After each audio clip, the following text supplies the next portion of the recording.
Hello, welcome to another episode of Dear Work Wives. I'm Adrienne. And I'm Emily. And I'm so excited to be here. Me too. Yeah. I've been so busy, we haven't had time to chat. So really this will just be us hanging out. So yeah. So we're just hanging today. Apologies in advance. We will do what we're supposed to do, but we will also chit chat a little bit. So yeah, well, you texted me yesterday that like, oh, I'm going to see you in 5 or 4 weeks. And I was like, oh my gosh, it's that soon? So soon. Yeah, it's we leave 4 weeks tomorrow. So. Wow. Mm-hmm. I know we were telling my kids because they're like, we wish you hadn't told us. And I was like, well, like it was better when we didn't have to wait this long to go. And I was like, well, too bad.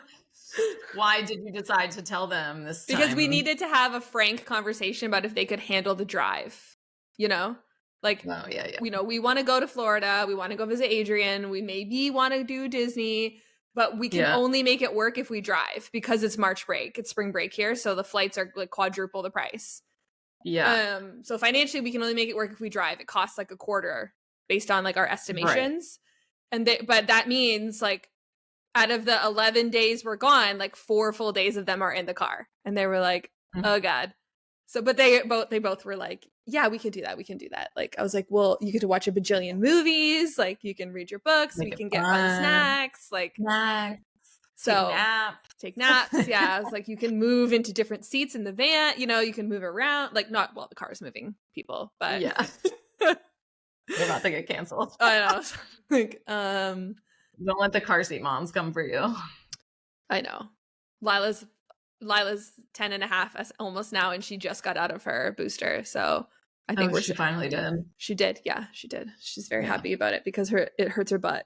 She's like, it's so hard. And like the actual van seat is so more comfortable. So anyway, I was like, oh, it's soon though. Because Lila wants to go shopping. She has a Old Navy gift card just burning a hole in her pocket. And I had said at Christmas, well, wait until the spring clothes come out because you'll need something. You might want a new spring outfit to take to Florida. So yeah. Because even if it's like 15 degrees Celsius, we will be wearing shorts and you'll be wearing a puffer jacket. Right. Because that's like 60 for you. Yeah, that's still cold for me. Yeah, that'll be like gorgeous for us. For you, yeah. Mm-hmm. But I'm sure it'll be hot. It's like a month away. Kit got her Gigi, Tyler's mom, sent her like a $25 gift card for Target for her birthday, and it's also been burning a hole in her pocket. Yeah. So we went to the store this weekend so that she could pick something out, and Tyler is just like, she is such a shopper. Like she loves to shop. It's so funny. Like she's walking down the aisles like, I don't think I like that. Like maybe I like this. Yeah. Like, let's hold on to this and then like we'll see at the end if I like that or not. I love it. But she was just having the best time, like being able to pick out. But she knew like right away what she wanted, but we still had to go down every aisle to make sure, you know. Oakland and I did that on Friday. I went to Toys R Us and walked every aisle, and he ended up with the first thing that he looked at. But it's fine. It was like, it's his money. I was like, take your time. We're not in a rush. Normally we go in, we're getting a gift for a friend, and we've got like 10 minutes, and it's torture for them. But when it's their money and they can get whatever they want, I'm like, take as much time as you want. Like, I'm just here to look at the Lego sets. Yeah, we don't even have a Toys R Us. I know, it only survived in Canada, but it's hopping here, so. Oh, really? Oh, yeah.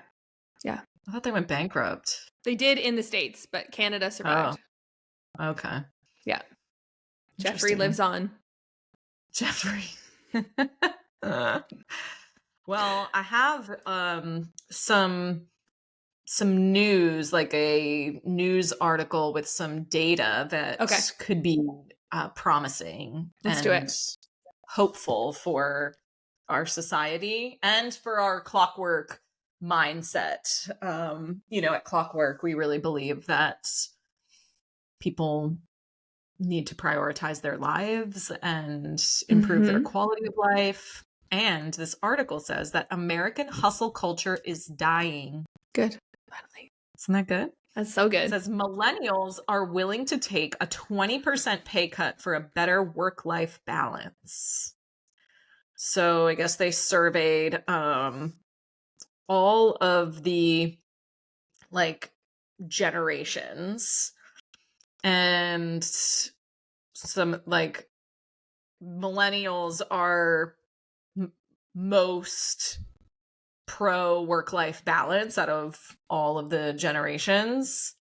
Baby boomers were the least willing at 33%. It makes sense. They need the money right now because they're 60% of 60% trying to of American retire. millennials would take a 20% salary cut for a better work-life balance. 100%. I know people actively doing that right now. Like choosing to be Yeah. like, no, I like the work. I like my life too much to work more for more money. Like I'm quite happy to make this Mhm. much money and have a life outside of my job. Yeah. And then Ford also asked, so this was like a study done, and it said Ford also asked respondents if they believed a job that increases personal stress isn't worth it. A whopping 79% of baby boomers said it wasn't worth it to work somewhere that increases your personal stress. They were actually the highest respondent. Like they didn't want stress the most, which I think Baby is boomers? interesting. Yeah. Mm. They want all the money and none of the work. That tracks. Yeah, I don't think it's worth working at a job that increases your personal stress. Baby boomers were the highest, followed by Gen X, then Gen Z, and millennials the lowest of respondents. 63% of millennials agreed with that, said they don't think it's worth working at a job that increases your personal stress. Wonder if that's because we're just Interesting, right? conditioned to operate in. I feel like I was millennials wondering. are the most like I don't want to say jaded, but are just the most like, well, fuck this. Like they have no hope, you know? We're the most hopeless. Yeah. Hopeless. But also in that regard, being like, well, I'm never going to own a home. I'm never going to retire in the traditional sense that, you know, boomers and whatever are talking about retiring. A lot of them aren't having kids. So they're just like, so let me just enjoy my day to day, you know? Mm-hmm. Mm-hmm.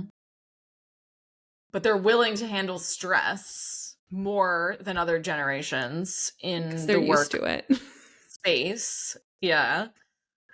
Or maybe they just assume that like you have to, you know? Yeah. If Um you're gonna make more money, it's gonna be more stressful.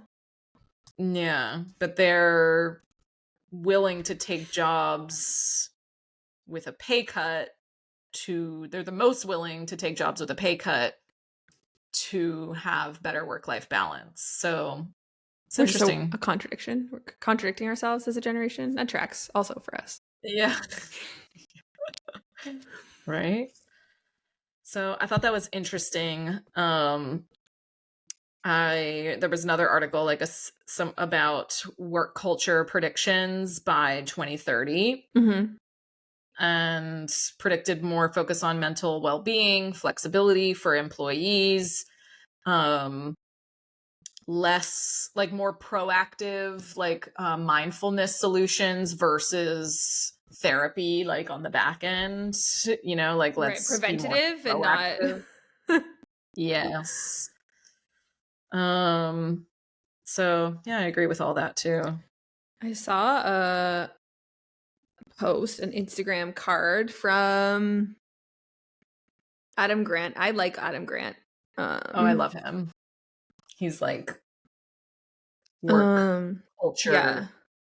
culture, organizational psychologist, business crush, you know? I don't Yes. even know what the Yeah. man looks like. I probably could pick him out of a lineup, but I can't picture him in my head. But in terms Ugh. of his work and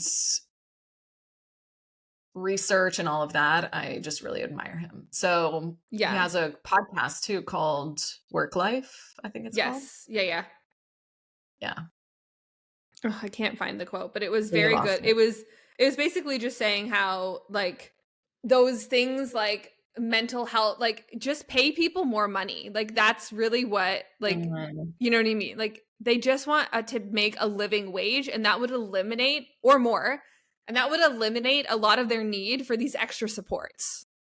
Like the Mm. reason people are so stressed is because they're financially stretched like they're not making enough money, and they don't see the possibility of how they can make any more money. So it's like, instead of investing in like these programs, which, I mean, don't get me wrong, they're great. Like, I just used my husband's like employee assistance program to book some therapy sessions myself. Like, it's great. But if I'm not saying you need to pay me more money, but I'm just saying, like, I'm messed up because of other reasons, not because I don't make enough money. But for most people, like, a lot of these strains and like, they don't need a psychiatrist on speed dial. They need to make $20,000 more a year so they can afford childcare and rent and groceries. Yeah. People complaining about the cost of, like, there's this huge debate online right now about out of touch CEOs saying, like, it shouldn't cost $2,000 a month for childcare. Like, just find a lower alternative. It's like, there isn't one. What are you talking about? This was like a viral Dave Ramsey podcast. So he was the one, like, someone was calling up, okay? Yeah. And they, you know, people call him for like financial advice through his podcasts and things like that. And the guy said that as a household, they make $180,000 a year, which is incredible, right? You would depending think, on where you live, depending on where you live. But so then the guy was like, you know, they will be making more money in 2 years because right now his wife is in her residency program. So it's obviously she doesn't make as much as she will when she's like a full doctor, etc. And he was saying that their childcare, like, he can't figure out like how to make ends meet or how to hit all his financial goals because their childcare costs $80,000 a year. And Dave Ramsey was like, how? Like, how does it cost $80,000 a year? It's like, well, I have 2 kids. Yeah. We pay, $2,000 a month for each of them. And then they don't have school in the summer, so we have to pay a nanny during the summer for the 2 kids. Yeah. Which turns out to be about $80,000 a year. And they were like, no, like, you need to find a cheaper option. Find free camp. Find a free summer camp is what his co-host said. And I was like, even for the ones, the internet. Yeah. Even for those that there are free you're financially not going to qualify it. Those are for people who make $30,000 a year, you know? Right. Right. So that's not an option. Like, and depending on where they live, that may be, you know, $2,000 a kid might be not necessarily, it sounds like they probably go to he said they go to like a nicer preschool or something. Right. But like, so there are potentially cheaper options, but not that much cheaper, you know, like when you have 2 kids going to preschool, like, you have to understand, like, it's expensive, you know? Like, yeah. Even if you make it $1,500 a kid, you're saving what, $12,000 over the course of the year, which is a lot of money. Don't get me wrong, but you're still spending $78,000 or $68,000 a year on childcare. That's like more than some people's salary, but it's not it's not a negotiable thing. You have to pay it. Yeah, like, sure, you could try to find something cheaper, but if that's also something that they value is like where they're at. But also it's really hard to get your kid into a new preschool. Like, that's not something that you're going to be able to do right away. Like, we were on the wait list for months, years. Like, Coco has been on the wait list for the school that Kit goes to since before she was born. Yeah. Like, she didn't have a date of birth yet. When I signed her up on the wait list, I was like, it said date of birth. And I said, TBD. I don't know yet because she's still in my body. Yeah. And she's still not the first on the wait list, you know, like, once she turns 2, then we will still have to wait until there's a spot for her. So it just doesn't work like that, where you can just like move your kid whenever you want. No, you can't. Also, it's your child. And if you want, like, every parent wants the absolute best that they can manage for their child. You know, I think, and for the reality is, like, everyone has different resources, but if I was making that kind of money, I would value putting a large chunk of it towards someone taking care of my child. Yeah, I think his mistake was calling Dave Ramsey for financial advice. You know? I think that was the problem. Especially if Oops. you Just know that, cancel your like, Netflix. yeah, just cancel your Netflix. And then I don't know what he Stop was going to trying to Starbucks. afford, or if he's like trying to get himself out of debt with like, Right. okay, I get it. But if this is something you really value, and also Dave and your co-host, like, childcare is expensive. I'm sorry. Yeah, Like, he's like a until you can start going to grandfather. public He's so out of touch with school. it. Anyway, Even then, like, once they go to public school, then they don't have summer camp, and then you got to pay for summer camp. a lot of people need before and after school care and summer camp, and it works out to be the same. Same. Yeah. So I know. I'm so close. I mean, not that I haven't had to pay for any of this for a very long time, but I'm so close to like not even feeling guilty about that, and it's great. Like my kids are almost old enough that I'm like, you can They be can like home stay alone for a home. half an hour. Yes. I can go to the grocery store because I forgot something and not have to cart you with me. What a dream. I can't wait. Are you ready to do some stories? Let's do it. Okay. I thought this was a good one to help people out. I think this is applicable to everyone. What do you do in your routine / during the week to keep sane and bring some joy to your life? I work a 7 to 4 office job, and the winter blues is rearing its ugly head at me. I'm only 22 years old and already feeling it's slowly dimming my light. I have struggled over and over to establish a daily routine, but I always get sad and tired and wonder what the point is. Okay. What parts of your routine are most valuable to you aside from your routine? What do you do to recover and feel okay after work? I rot on my couch. No, okay. So no, I have like some real answers for this because this is something that like this year in particular where I live in the world has been very dark. For the month of January, I think we had like 40 hours of sunlight total. We've had a few sunny days now, and it's actually brought me back to life. So, I just want to remind everyone that we are animals, and so winter is actually like a rejuvenation. Everything is dead in winter, in nature, if you think about it. We are part of nature. This is a regrowth behind the scenes, under the ground. The work is happening behind the scenes. So if you need to have I think more people need to stop fighting the January. January's not going to feel like July. We're biologically programmed to slow down in the northern hemisphere at this time of year. So it's okay unless you live in Florida. You just want, I mean, even it's still cold by your standards. Yeah. It's still rainy. Yeah. It's still, so I think we don't need to fight so hard to have the same energy levels, the same zest for being active as we do in July. In July, it's dark until 10 o'clock at night.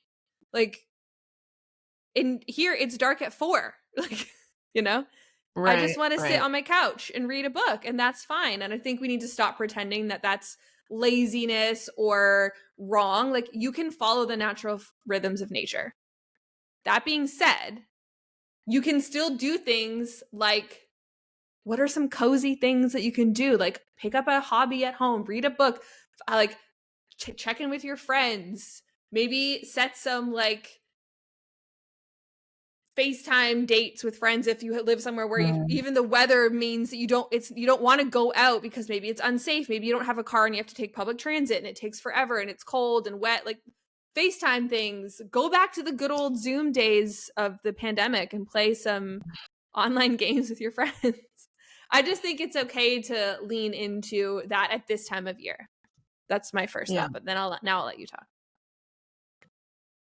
No, I agree. I think that like finding some activities that are fun for you, but also don't like wear you out more, especially in the hibernation season. Like you mentioned in the submission that like, it's dark, it's gloomy. So obviously like maybe you live in, a dark and gloomy place too. And I did not really understand seasonal, or never had heard of it, like seasonal depression, like seasonal disorder or something like that. Yeah. Until I went to Seattle for like 7 days one time to visit my friend. Didn't see the sun. by like day 5, I was starting to feel like depressed and like not myself and gloomy and like womp Mm-hmm. womp. And then I realized I hadn't seen the sun in 5 days. I was like, oh, I have not seen the sun. And that is something I don't even think about, like living in Florida, Yeah. because I see it all the time. And so I almost like, I take it for granted that the sun is out every single day. You Yeah. know, most days I will see the sun, even if it's just for 30 minutes, like it's Yeah. out right now, you know, like Yeah. it's just not even, it wasn't even a thought that seasonal affect or affect disorder, whatever, was real, but also that it like not that I didn't think it was real, but I just had never experienced it. I never had to think about it until I experienced it. And I was like, wow, this is very depressing. It's very Like, depressing. And you don't like, even if you're aware of it, it's like a weight on you where you, because there's nothing you can do about it and you you can't make do. the sun Can't come do out. anything about it. Yeah. You can like take your vitamin D supplements, you can get a light. Like we keep our basement Christmas light or Christmas tree. We now it's decorated for Valentine's Day because like the warm glowy light, like we just do things in our house to keep it cheerful through this dark season because Yeah. there's very like, and I take extra supplements and that sort of thing because um even if you're not diagnosed or aware of how much it impacts you, not seeing the sun or getting good chunks of sunlight, because for a lot of people, they go to work in the dark and they come home in the dark. So even if it was a sunny day outside, they're at work. Yeah. You know? Yeah. So that's, not fun, not ideal, but finding some things that you enjoy, like even just going for a walk after work if you can, like if your climate allows, listening to a podcast or listening to some music you enjoy, finding a good book to read, like hobbies that bring you joy. Because, yeah, 7 to 4, you're at work, but you still have a few good hours after work to like do things that can Yeah. light you up. And I think that if you don't proactively find, a routine or make the time for the habits, then you will fall into the depressive, like you get home from work and then you just sit until it's time to go to bed and then it's time to wake up and do the whole thing over again. And that's, Yeah. yeah, it's not fun. So don't isolate, like Emily said. I think like talking to friends, making phone dates, whatever, especially if you don't feel like going and meeting people's places. But if you do, if you're open to that, like go meet people places, like make plans, I think is helpful. Even if you don't currently feel like doing it, usually once you're there, you're like, oh yeah, this was fun, or I know. this I never brought me regret some it. joy. I'm actually going through this. I think almost everyone I know right now. Like I have a friend who was like, "Oh, can we do this thing tonight?" And in my head, I'm like, ugh. Like I want to do the thing, but I'm like, oh, it's a weeknight, and Yeah, I just want to go to bed. But I was like, no, like you have to. You sometimes you have to push through that initial, I know. and That it's literally easier happens to for me every time I go. I'm yeah, supposed to go somewhere. yeah. My kids have activities, and James also does. He has an out of the house activity on Mondays. My kids have Tuesday, Wednesday, Thursday. I actively chose not to because I realize I'm more of like a weekend away kind of girly than a once a week activity. So I have a bunch of Mhm. girls' weekends actually booked for this year. That's Yeah. more fulfilling to me than having a weekly obligation in my calendar. But knowing that that's coming and I get really excited. I have a really long list of books I want to read. So I get excited to finish work and read a book, and like having a night where all I have to do is read my book. That's exciting to me. It Mhm. doesn't feel like wasted time. So you just Yeah. need to find those things. Like if you don't have to fight so hard against what you're naturally inclined to do right now, which is essentially hibernate or slow down, but find things that fit into this season of life because soon our pool's going to be up in the backyard. We're going to be walking to the park after dinner with the kids every day, and I'm not going to be just cozy on my couch reading a book with a tea. But both of those types of activities can fulfill you if you. I mean, I'm not trying to be woo about it, but if you kind of just change your mindset around it a little bit, like there's Mhm. joy in Mhm. being home and hibernating and focusing on yourself and kind of looking inwards instead of looking outwards all the time. Yeah. I'm just confused at who you're going on girls' weekends with if it's not me. I don't remember us booking a bunch of those. Uh, So pardon? We actually have a whole week booked. I know we have a whole week booked, but what else? I believe you need to get your girls' passports, and then we're good to go. I mean, I have a passport. Come on down. Okay. All right, next story. Is this take-home interview assignment going overboard? I'm currently seeking a new job opportunity. I've applied to an executive assistant temp to permanent role with the potential of earning up to $90,000 a year. I completed the initial interview, after which the prospective employer requested a take-home assignment, followed by another in-person interview. However, upon reviewing the provided take-home assignment, I found it to be extremely extensive, including tasks such as, okay, so these are the tasks that were like, do these as part of the interview. They are not paid tasks. They're just trying to have this person, do some work to see how they work, I guess. Okay. Drafting an introduction sample email, creating a 30-day onboarding plan, new office setup budget with low, medium, and high estimates, generating a one-page sample for a team outing event with a $5,000 budget. This is too much. Stop. It's too much. Proofreading an invoice and creating a PO template based off of it. Composing a sample email encompassing all these tasks. They also asked for all of this to be completed within a 2 to 3 hour time frame. Okay, this is nuts. This is wild. So I could see, like, on our applications, whenever we've had one, it might be, how would you caption a photo about this? Like, 1 5-minute task that just gives us a sample of your work style. Yeah. I remember doing an interview, and it was on the 3rd stage, and I had to, it was in office. I actually got paid because I did some work, and then some of it was like some brainstorming. What would you do in this situation? How would you do that? And I had to be there for 3 hours, but I got paid for those 3 hours. Yeah. But this is wild. One of those is acceptable. Yeah. Maybe 2 if they're 2 small ones. Yeah, 1 is creating a 30-day onboarding plan. Like, this cat just won't leave me alone. Like, a 30-day onboarding plan that's wild to ask someone to do that in an interview process. Yeah.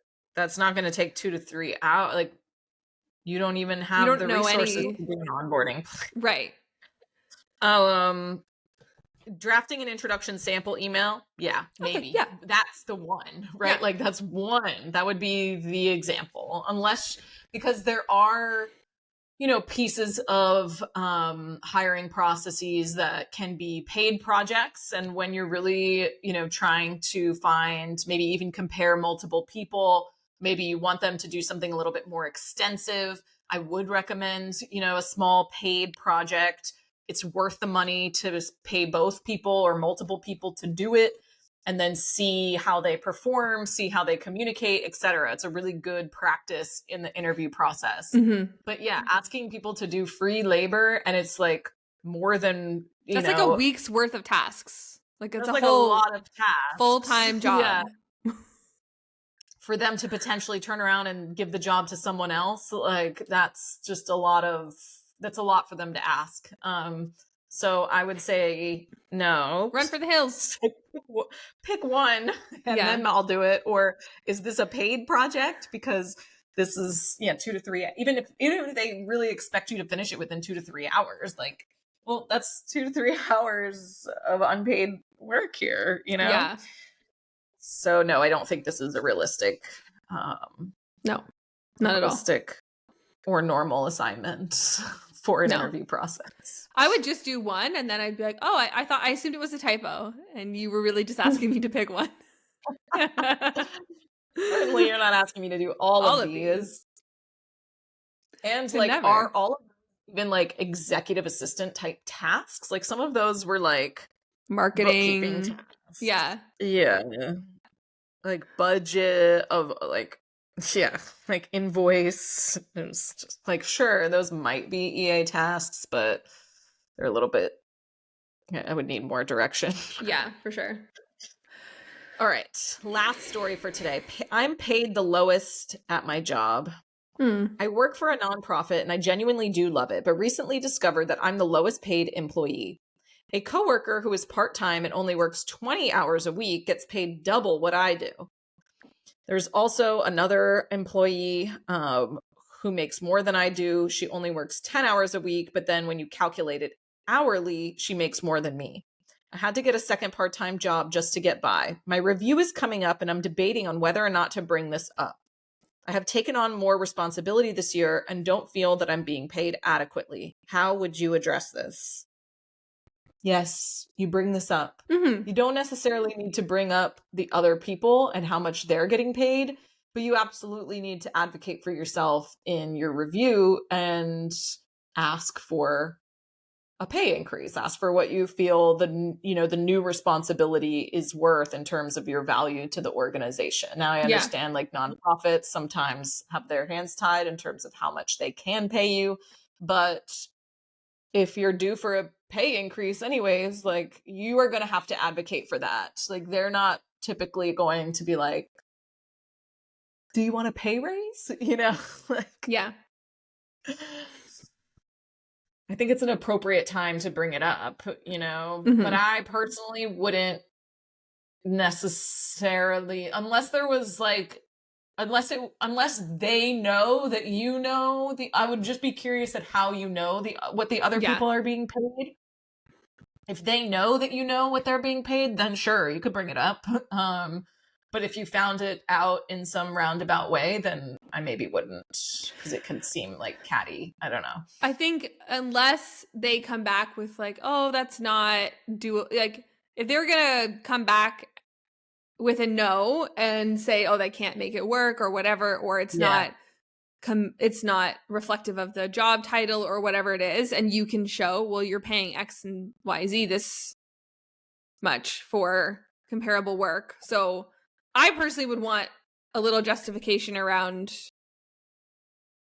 like, I think salary transparency is a slippery slope, but putting ranges for roles, it's like, okay, well, I would like to make 80K a year. How do I grow to that then? Like what am I missing out on? Because I am aware that there are other people at the organization making like what my goal salary is. So where do I need to, like, you can always approach it as development.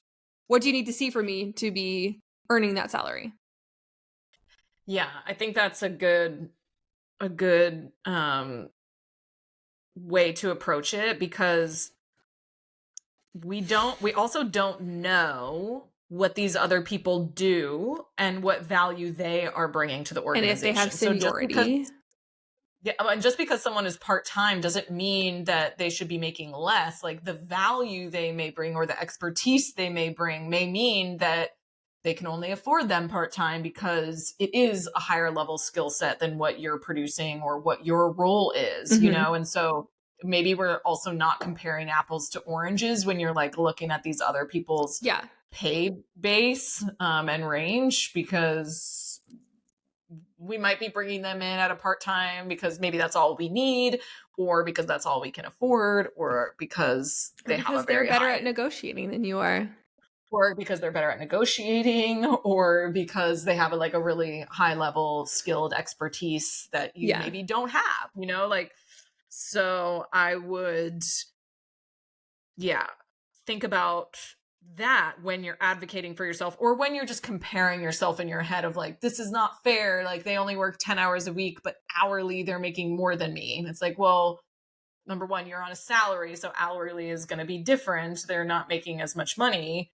But also, what is the skill set that they are bringing? And, try not to compare yourself to them as you're going into that meeting, because like, really it doesn't matter what everyone else is doing. What really matters is, are you advocating for yourself for like what you think what you're bringing to the table is being fairly compensated. And if you don't think that you're being fairly compensated for what you're bringing to the table, then yes, you need to advocate for yourself in that conversation. That's the time to do it. 100%. Yeah, go in with like, this is all about you, and with open mind. Don't go in thinking you're going to have to get scrappy about it. Just have an honest conversation, have your data around why you deserve the pay increase that you think you do, and then take it from there. Yeah. Because just imagine, like, I'm just imagining myself as like an employer, and someone's coming to me saying like, well, you pay so-and-so this much, you know, like, think about how that's going to go. Like, that conversation is not going to go well. Like, oh, you pay these people more than me and blah, blah, blah, blah, blah. Like, immediately I'm going to be able to communicate why I pay them more than you, right?